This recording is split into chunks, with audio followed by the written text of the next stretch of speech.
Welcome back to another episode of After the License, the podcast where we help real estate agents build their business. I'm your host, Jeff Bittner.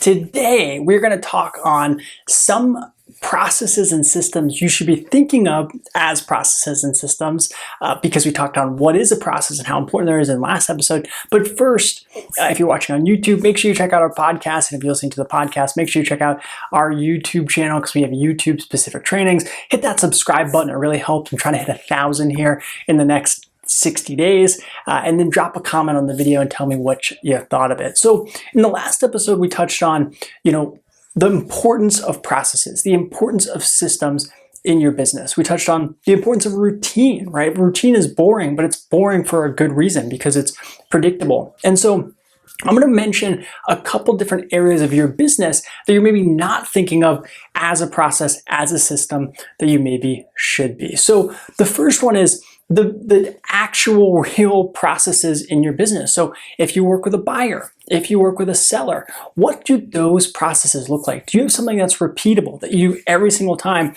to ensure you have great customer service? And I gave some examples in the last episode. So if you take a listing, right, what is the checklist that you go through to ensure that that seller is informed? When you get an offer, how do you present that to your seller? What does that process look like? Do you have a checklist if you get multiple offers? What does that look like? How do you follow up with those people? So all of those things can be processes and systems that are documented in your business. But above and beyond the obvious ones, I'm going to touch on a few maybe simpler, not so obvious things that I think you should be thinking about, that I think about every single day. And the first system is, how are you tracking what you need to do on a daily or weekly basis? So do you have a to-do list system? Again, whether it's formal or informal or just something you're kind of flying by the seat of your pants, what does that system look like for you? For me, my to-do list system is pretty simple. I have two different systems that I use. I use Todoist for my personal to-dos like doctor's appointments and paying bills. And I have Trello for my work projects. And anytime a to-do pops into my head, my system is I add it to one of those two lists, whether it's the project section of my Trello or my personal Todoist. Because I know that as soon as I get it out of my brain and I have it written down somewhere, I will then be able to go and remember to do that later on. And so that's just part one of the system. The second part involves every single week and every single day when I'm looking at what am I going to accomplish today, I'm looking at those lists, right? I'm looking at what do I want to accomplish, what is on my to-do list, and I'm also saying, hey, what needs to be accomplished? Is there anything that's urgent that needs to be done today? And then I make sure I tackle that thing. So that's a very easy system that I use to keep myself organized, right? It's the offloading of to-do items onto a project management system or a to-do list application. And then it's the process of making sure I go and check those every week when I'm planning out my week, and every day when I'm planning out my day, or at night when I'm planning out my next day. I'm looking at those to-do lists. So A, I don't drop the ball on anything. B, I don't miss anything, but also I'm making sure, hey, what are the most highest priority things? And I'll just get caught chasing kind of the next shiny object. The next really easy win, I think, for a lot of people in terms of systems and processes is, what do you do for social media? So often we can get lost kind of in the robust system that is social media, right? We want to do something on Facebook, and then we get lost scrolling through Facebook. Or we want to do something on Instagram, and we get lost scrolling through Instagram. So what systems do you have in place?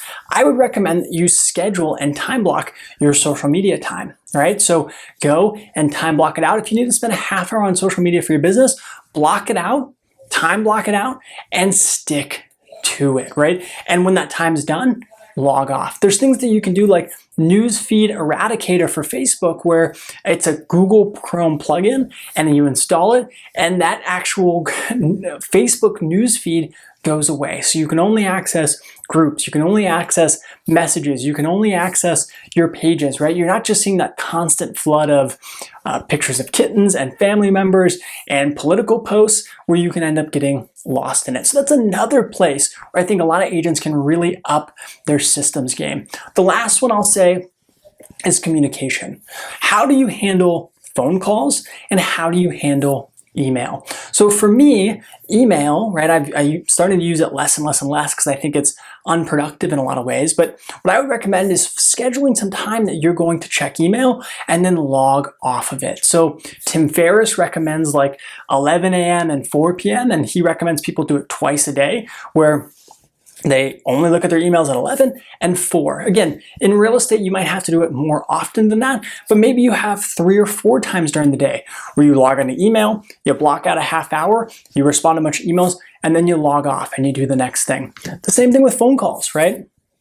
Are you getting distracted because you're getting phone calls all the time? I know it's so important in real estate to answer your phone and to be available, but do you need to answer every single phone call? Or do you have times in your day where you're distraction free, where you're not answering phone calls because your head's down in something? That's what I do, and that's what I would recommend if at all possible. For example, if you're lead generating, right, and you're spending 2 hours a day lead generating, yes, if one of your past clients calls, yes, if a title company calls, yes, if a lender calls, it's important, but can it not wait 2 or 3 hours, right? In most cases, it probably can, and it'll prevent you from not getting distracted when your head's down, lead generating, or working on a different project. So those are just a couple examples of ways you can implement different processes, different systems, different routines in your business, right?